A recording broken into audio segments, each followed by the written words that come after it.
Before the red suit, before the swords. Before the voices in his head. There was Wade Wilson. Wade wasn't born a hero. He wasn't even born a villain. He was born in chaos, a life stitched together by bad luck, worse decisions, and a talent. For talking himself out of and into trouble, he grew up fast. Faster than he should have. By his 20s, he had become a mercenary, a gun for hire with a twisted sense of humor and a skill set, sharp enough to carve through the criminal underworld. He joked in firefights, laughed in explosions, smiled when others would break, because when you laugh at pain, it can't laugh back. But cancer doesn't care about PUNCHLINES. Chapter 2. The experiment, the diagnosis came like a sniper shot. Sudden, precise, fatal. Terminal cancer. Wade tried to laugh it off. Is there a punch card? 10 tumors and the 11th is free? But fear seeped in. For the first time, Wade Wilson was afraid. That's when they found him. A shadow program promising a cure. A rebirth. A weapon forged from suffering. The Weapon X program. They didn't want to heal him. They wanted to use him. The experiments began. Torture disguised as treatment. Pain beyond imagination. They pushed his body to the brink of death over and over, forcing his cells to mutate, to adapt to survive. And survive they did. His cancer was cured, but so was his face. His skin twisted, scarred beyond recognition. Flesh melted into something monstrous. Healing factor accelerated beyond control. A regenerative power rivaling even Wolverine. They had created something unstoppable. They had created DEADPOOL. Chapter 3. The birth of madness. Regeneration saved his body, but it fractured his mind. Wade began hearing voices.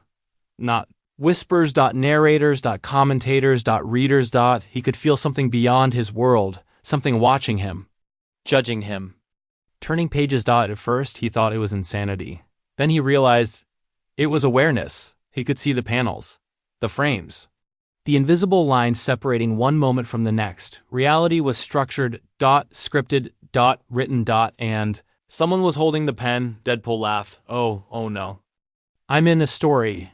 And if he was in a story, he could break it. Chapter 4. The Merc with a mouth. Deadpool escaped Weapon X in a symphony of bullets and broken bones. Guards fell. Walls collapsed. Fire consumed the facility. He emerged reborn, red and black suit, dual katanas, guns strapped everywhere. Why red? So the bad guys can't see me bleed. He built a reputation quickly. Criminals feared him. Heroes avoided him. He wasn't like them. He didn't follow rules.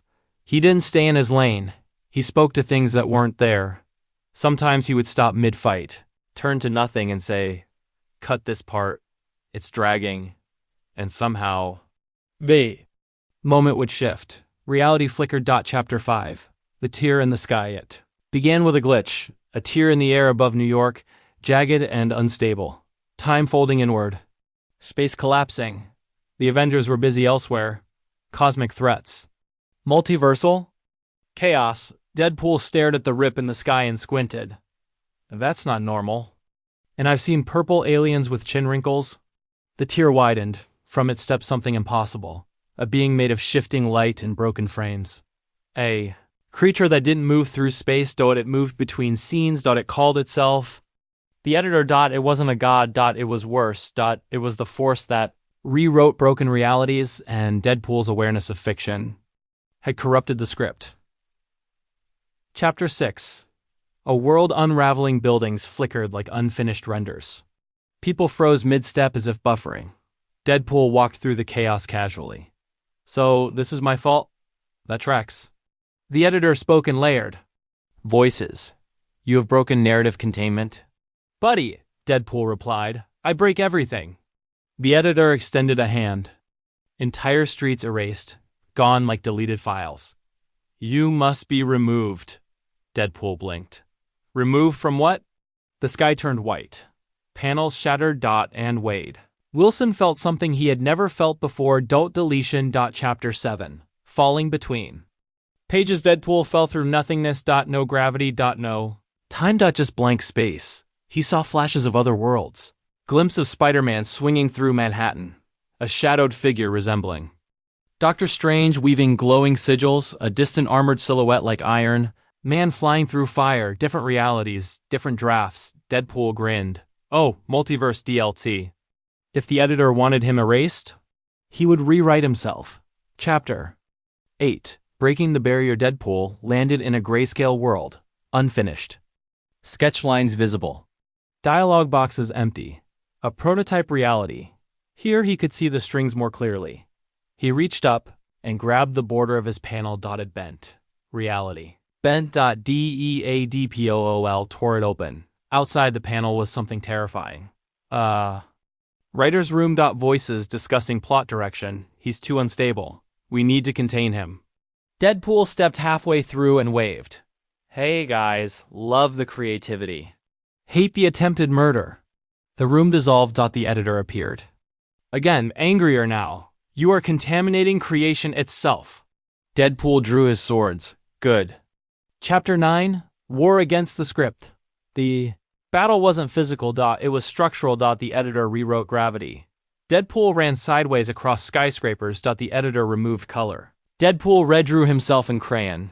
The editor erased weapons. Deadpool pulled new ones from margin notes. Every rule rewritten. Every boundary shattered. Deadpool wasn't fighting strength. He was fighting authorship. And the more he broke the rules, the weaker the editor became. Because stories require control. Deadpool was chaos. Chapter 10. The choice. At the center of the collapsing narrative, the editor offered a final solution. You can live unaware. The voices would stop. The fourth wall would seal. He would be normal. No knowledge of fiction. No awareness of readers. Just existence. Peace. For a moment. Wade hesitated. To be free from the noise. From knowing he wasn't real. From understanding his pain was written for entertainment. But then he smiled. If I'm not aware, I'm not me. Deadpool raised his blade, and I like me. He struck, not at the editor, but at the frame holding them both. The panel shattered. The story exploded into color, and the editor dissolved into blankness. Chapter 11. A rewritten reality. New York. Stabilized. The sky sealed. People resumed moving as if nothing had happened. Deadpool stood alone on a rooftop. Breathing. Alive. Still. Aware. But something had changed. The borders were thinner now. He could still feel the audience. But he wasn't trapped by it. He wasn't controlled. He had carved out freedom within. Fiction. A paradox. A glitch that could not be patched. Chapter 12. The Merc who could not be deleted. Weeks later. A contract arrived. Crime boss. A warehouse. Explosions waiting to happen. Deadpool cracked his neck. Back to basics. He leapt into action, bullets flying, swords flashing, laughter echoing through chaos. But this time, there was balance. He wasn't trying to escape the story. He wasn't trying to break it. He was choosing to be part of it, because even if life is written, you can still choose how you play your role. Deadpool paused mid-fight and looked outward. Thanks for sticking around. He winked. Don't worry. I'm not done breaking things.